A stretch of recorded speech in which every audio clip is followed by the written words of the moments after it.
নমস্কার বন্ধুরা, কিচেনে আপনাদের সকলকে স্বাগত। আজকে আমি বানাবো একটা বাংলাদেশি রান্না। তার জন্য ইলিশ মাছ নিয়েছি। ইলিশ মাছটাকে প্রথমে আমি লবণ হলুদ একটু মাখিয়ে নেব। দেখুন লবণ হলুদ মাখানো হয়ে গেছে। এবার আমি একটা কড়া বসিয়ে দিয়েছি। কড়াতে আমি দিয়েছি অল্প একটু সরষের তেল। তেলটা গরম হয়ে গেছে। এবার দেবো শুকনো লঙ্কা, কালো জিরে। এটা আমি খুব ভালো করে নাড়িয়ে নেব। এবার দেবো লবণ, হলুদ গুঁড়ো,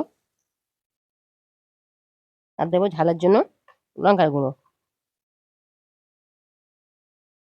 এবার দেবো সামান্য একটু জল, যাতে মশলাটা না পুড়ে যায়।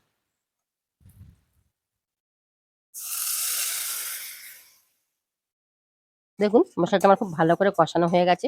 এবার আমি দিয়ে দেবো পরিমাণ মতো জল। এটা ফোটার জন্য অপেক্ষা করব। এবার দিয়ে দেবো মাছ।